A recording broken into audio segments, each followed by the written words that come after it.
Well, it's been a long, long, long time, but I'm finally back. It's explain.exe with more movie complaints. After the wildly popular Avatar and 2012 film reviews, popular, contrary to popular belief, does not necessarily mean good.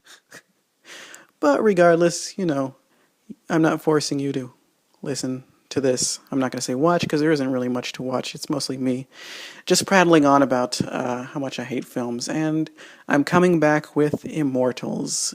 Now, Immortals was a 2011 throwback fantasy. I don't know if throwback's the right term, but it's set in the. It's not really in a setting. It's more. It's a fantasy. It's Greek mythology, but the point here is that it's one of those anything goes kind of films, and you just kind of have to go with that. Although, I have to start this out by saying I don't hate the actors or the directors or the grips or anything. I don't ask for much in my films.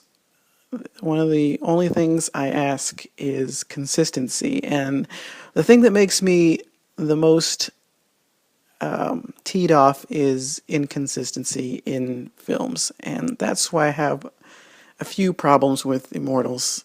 Now, a lot of people were kind of poo-pooing this film because of its 300, because of the film 300 coming out before it, and everyone said, "Oh, it just, who they can say it's from the same people who did it, but that doesn't justify stealing the style outright." And I agree with him on some levels, but all right, I'm going to take that with a grain of salt. I'm going to say, okay, let's go into this film and have fun. But there are a lot of things that it does borrow from 300 besides the visual style. And the first thing you'll see is the slow motion style. I mean, you can look for little things. There's a scene where a guy does this wrestling drop kick onto a shield exactly like in the 300 film. Both times this happens, you kind of notice it. It's like it's always the first guy that runs out of the pack and attacks. When the two armies are running towards each other, there's always one guy that does some sort of drop kick toward the shield. It's becoming this one of those. I don't know if it doesn't really qualify as a trope. It's just one of those annoying things that one director sees and says, "Oh, I'm going to put that in my movie," and then another director sees it and he says, "I'm going to put that in my movie." And then it becomes stupid. After that, it goes into that realm of the CGI monster, where if you ever see a CGI monster on screen, the very first thing it does is it turns and it screams at the audience. It opens its mouth and says, "Ah, look at me! Look how scary I am! I'm a monster."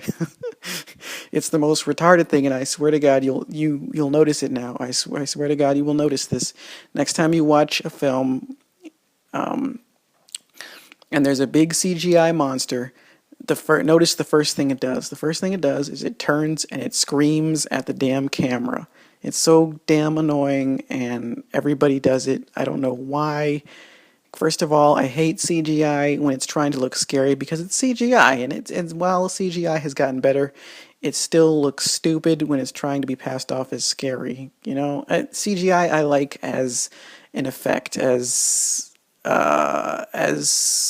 backdrop, as building sets where you can't build sets. That's where I like CGI. And CGI gets a bad rap because people misuse it and put it in the forefront like that. And not all characters, obviously we have exceptions like Gollum, and, I guess maybe Dobby was okay in that Harry Potter. I didn't see all of them, but, when it's not something that's supposed to be it's not something that's overbearing to the point that it's a giant CGI monster screaming at you, like literally turning and going, "Ah!" right at the audience. I mean, that's the bottom rung right there. It's the bottom rung, and I hate it with a passion. But I'm digressing beyond my point. The point we're supposed to be talking about, our movie we're supposed to be talking about, is Tarsim Singh's Immortals. And I really wanted to like this movie, but I just found myself asking questions. So I'll go over some of those. The first thing, I'm not going to go step by step through the plot like I did with 2012, because it's going to take forever if I do that. It probably already has taken forever since I've already backtracked so much. But first, I'll talk about the good things that I liked. First of all, I like that John Hurt was in this film. I like him a lot. I don't remember many other recent things he's been in. I haven't been able to see many movies recently. This movie's from 2011, so it's 2013 now. But so I don't recall seeing him in anything recently. I'll have to go to his Wikipedia page and check what he's been in. But I really like what he does, and seeing him acting in this film brought back memories of Jim Henson's The Storyteller series. He was really great in that. And if you go from one to another, it's kind of funny because he has old man makeup going on in that film, and then when you see him now, he's an old man, and so it's pretty seamless. So it's very interesting. So if you haven't seen Jim Henson's The Storyteller series, it's kind of obscure, but it's really worth checking out. Definitely a good time. It's not going to challenge your intellect, but it's definitely a good time from the good old days of puppets and when things were all real. So yeah, definitely check that out. So I do like John Hurt in this film. The only thing I didn't care for in regards to John Hurt was the fact that Zeus, I guess, is appearing as John Hurt. He's the old man. Basically, if you didn't figure that out, I didn't figure that out the first time, because I was kind of mad about the other stuff. But basically, apparently, that's Zeus. That's how he talks to everybody on Earth, and that kind of made me a little mad to find that out at the end. I would have rather he had been a random old man, because now it just contradicts everything Zeus says. I mean, Zeus was killing his own kids, his own god kids, over interacting and helping mortals, and the whole time that's what he's doing. You know, that kind of stuff, that's the inconsistency stuff that I really hate about films that do this kind of thing. How does that even make any sense? I'm going to fly down to Earth and I'm going to go kill my kid right in front of everybody. If that doesn't disenchant everybody, seeing God go, it would be like God coming down from Earth and killing Jesus after God showed himself in any other kind of form helping people, saying, I'm killing Jesus because he helped people, but I'm going to help people, so it's okay for me. See, that's the kind of stuff that just ticks me off. And there were some other things. So the basic plot of the film is there's a bad guy. What was his name? He's a general of some sort. I'll look it up. But anyway, he's a general of some sort, and he wants the Epirus bow, the bow and arrow, whatever. It's a magical bow, and what it does is you pull it back and it produces arrows, I guess. You know, now that I think about it, I don't think they explain exactly what the hell this thing does. They only call it the Epirus bow, and so you assume it shoots arrows, I guess. But then you find out it not only shoots arrows, but it produces its own arrows out of midair magically, and that's not a problem. You know, I don't have a problem with that. We're watching a film about gods on Olympus, so I don't have a problem with the Epirus bow. I just have a problem with how the Epirus bow works, because they don't explain how it works. They just the first time Theseus, who is our hero, comes in contact with the bow is he finds it hidden away and he beats up some guy. I don't know. He gets it. And one of the first things he encounters is an issue where he has to save his comrades who are waiting outside for him. He goes into this like dungeon-esque cave, whatever, and he gets it, and beats up this pseudo Minotaur guy, and so he comes out for some reason on the other end or something, and he shoots. His comrades are waiting outside, and they get captured by minions, 4 minions. I forget if it was 3 or 4 minions sent by Hyperion. Is that his name? Oh, I just remembered it. What do you know? I just said it and I remembered it. Hyperion, yes, that's his name. So Hyperion's henchmen have captured his comrades outside the cave. He exits the cave. He brings the Minotaur's head for no reason. He just throws it on the ground as soon as he gets out there. Why did he even carry it out there? I don't know. Whatever. So he comes out there and he sees his comrades in trouble. It's the woman and the other guys. And he says, "Oh crap, I have to shoot this bow and kill them." And he doesn't know how to work it. This is the very first time he's firing it. So he pulls back and he fires it 3 times really fast. But then the 4th time he holds it and then he shoots it. So that kind of stuff doesn't make sense to me, because now on the surface it looks cool and I didn't question it at first, but then looking back it's like, why did he hold it the fourth arrow for so long? It's like, oh wait a minute, because he was concentrating really hard to hit the guy who was holding the woman, I guess, because he didn't want to miss. But it's like, why did he need to do that if he hit all of the other guards square on the nose? It's like, what was the point of aiming if you hit everybody else like right on the button? So it was for dramatic effect. He holds it longer, and because he holds it longer, I guess that makes the arrow go faster. So he shoots the 3 really fast, and then the 4th one he holds, but then it goes faster and catches up with him, and so all 4 of the henchmen get hit all on the button at the same time. So it was a pointless action. They just did it for whatever reason. I hate when movies do that stupid shit. It was completely unnecessary, but whatever, maybe the people will eat it up. So this bow, now later on, I don't care if you're watching this review. Hopefully you've seen it. I don't care about spoilers. So at near the very end, Hyperion has cornered the fortress or whatever where Theseus and the people are staying, where the Titans who Hyperion wants to release for some reason. It's one of those stupid this has to be a trope. This is one of those instances where the bad guy releases an evil that even he can't control, and he knows it. So why does he do it? I don't know. Maybe because I don't remember them saying if you have the bow, you control the Titans. Maybe they said that. I don't remember them saying that, but I don't know how he rationalized that holding this one bow is going to be able to keep in check all of the Titans. It's one of those. It's an inconsistency. It doesn't make sense. It's totally stupid. But anyway, so he wants to go free the Titans.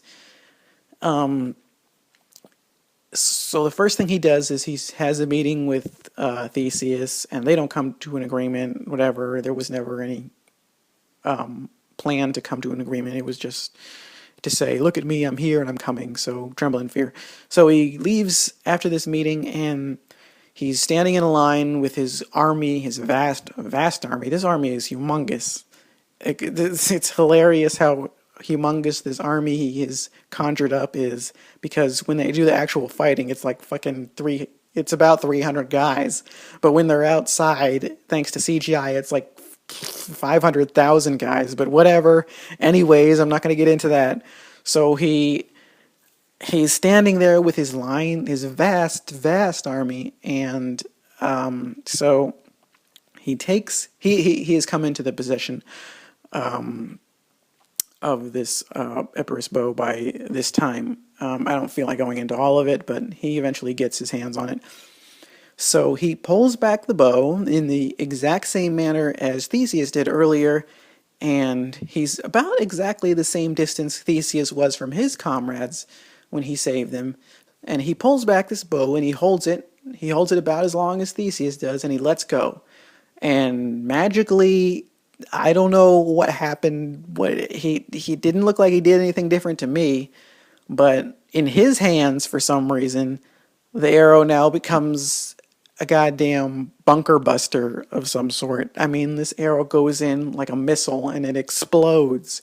It doesn't just like, hit the gate that he's aiming for right on the nose. This time the arrow explodes. I don't know why it does that. I don't know why it didn't explode when Theseus held it for the fourth time when he shot the last guy. I first I thought maybe it's like a fucking Mega Man Mega Buster. Like the longer you hold the button, the bigger the discharge is. But Theseus held it for a long time when he was shooting that guy, and now when Hyperion holds it and he shoots it, it turns into this explosive device somehow. I don't know. It's just there's stupid inconsistency. It was for the plot, I guess. So he shoots the bow, and instead of shooting it again, which obviously had a nice devastating effect, he sends in his troops. I don't know why. He could have just sat there and kept shooting that bow, and he would have been fine, because he knows where the Titans are, because he doesn't go in and say, "Where are the Titans?" when he gets in. He goes straight to the chamber, so he knows it's all the way back there. He's not going to hurt them. They're Titans. So for some reason, he only shoots it once, when he probably could have won just by shooting the bow from that distance. But instead, they send in their stupid army, and they have a stupid fight in the hallway. It's that funneling tactic that 300 used. So same deal, whatever. It's just a film that has these kind of stupid things in it, and it's annoying, but it's I don't know if it's more annoying that this kind of stuff happens, or it's more annoying that people say, "Oh, it's a dumb action movie. It's okay," or "It looks cool, so it's okay." It's like the standard just has gotten so low that shit like that flies. Now, what annoys me about Immortals is it's a prime example of movie studios going so far to be violent and backing off. Like it's like someone who extends their fist all the way to someone's face and then like just slaps them. It's like winding up, going in for the punch, and just tap. And a prime example of this is, on one hand you have this gory slow motion fighting where there's CGI blood spilling all over the place and heads getting chopped off, and then on the other hand you have scenes like where the what are those women? I don't think they're supposed to be the Fates, but they're supposed to be like are the goddesses? Is that no, not goddesses. They're like maidens or something of the temple or something like that. And so what happens is one of them is a virgin who can foresee the future, and so for some reason, Hyperion wants her because she knows where the bow is, I guess. So there's a scene where to get to her, he has the other. There's a group of 4 of them, and the other 3 protect her, and so he has the other 3 put into a bowl. I forgot what the name of this thing is called, but it's one of those things where you put them into the bowl, and they basically get cooked alive inside the bowl. The bowl is put over fire. It's presumably made out of bronze or something.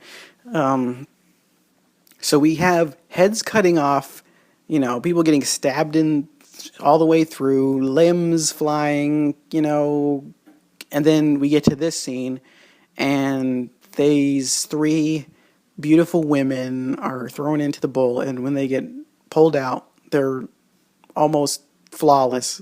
They look just as good as they did when they were fine. It's these examples of they're they're just gonna say, "Oh yeah, look, we're gonna go here, but we're not gonna go there." You know, it's like, and that just annoys me. That kind of stuff. You know, if you're gonna go all out, go all out.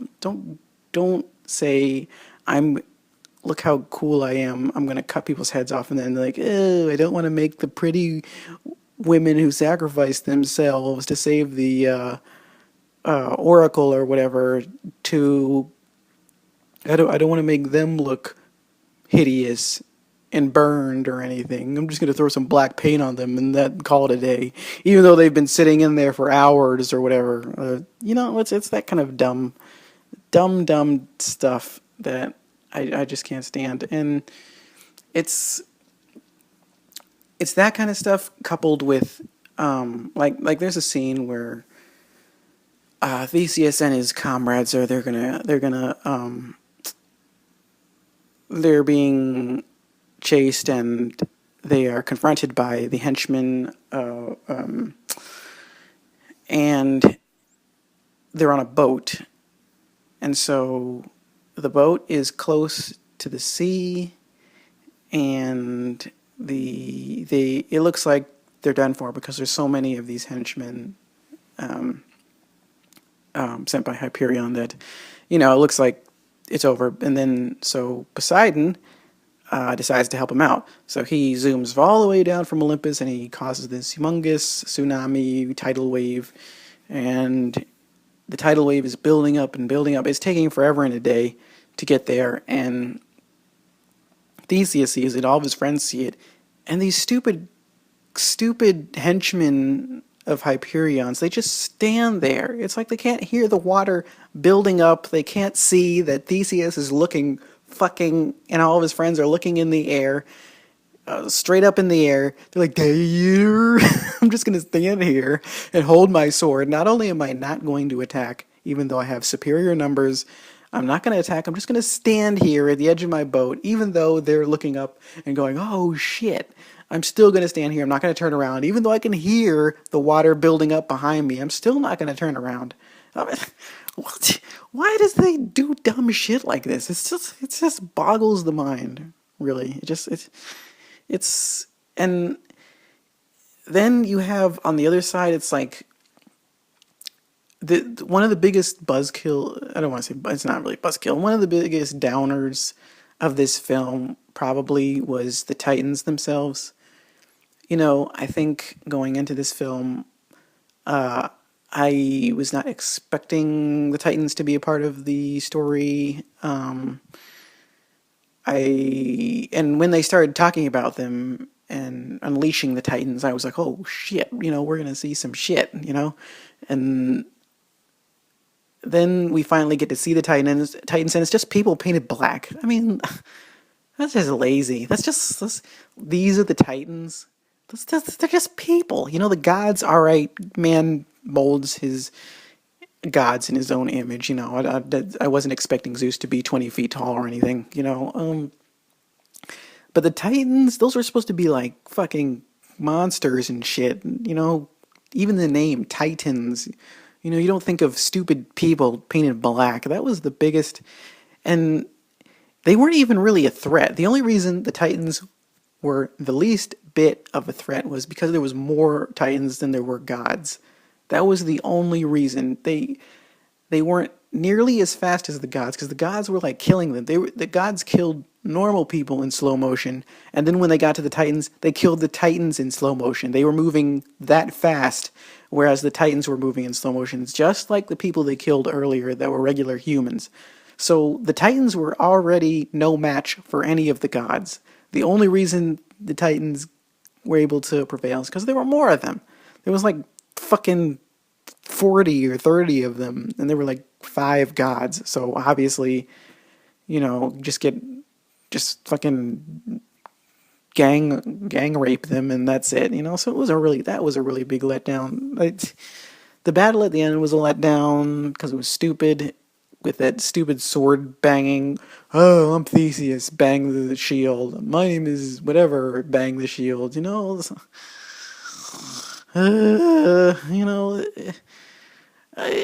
I don't want to say this was a horrible, horrible film. You know, I like the visual style. I'm not gonna lie. I did like the way it looked. I thought the very first time when the gods came down and started killing people, I thought that was kind of cool the way they moved. Um, uh, like I said, I liked John Hurt in this, but and then even at the end when everything starts collapsing, it's like all of the good guys survive and all of the bad guys somehow die. I don't know how that worked out. It's like the thing collapsed and only killed the bad guys or something. I don't know. But and then Hyperion does that stupid villain thing where he could have killed the hero, but he just takes it easy, and you know it. He walks by him and he just pushes his head down instead of like running it over, grabbing a sword and finishing the job. It's this whole bunch of little things that just destroys this movie. So I would say the top reasons I don't like this movie is because of the inconsistencies with the bow. I didn't like the Titans. That was a letdown. I didn't like the stupid, weird, unnecessary romance. I didn't like the going 90% of the way and then pulling back at the 10% when there's 10% left by only barely scathing the women. So that's all I have to say about Immortals. If you want to see something that kind of looks cool, then go for it. Just don't question the military tactics, which are stupid. God, I swear to God, there are so many films that the bad guys could have won where if they had just had a better general there, you know, instead of going in and meeting your enemy in a condensed area where numbers, you know, don't help you. It's like instead of doing that, you know, keep shooting your bunker buster arrows into them and just kill them all, or you know, wait them out and starve them. But you know, it doesn't make for an exciting film. But you know, that's that's another story. So, anyways, that's my rant on how I felt about Immortals. I don't want to say I hated it. I'll just say that it was stupid a lot of the time, but it looked kind of cool. And that's it. Thanks for watching.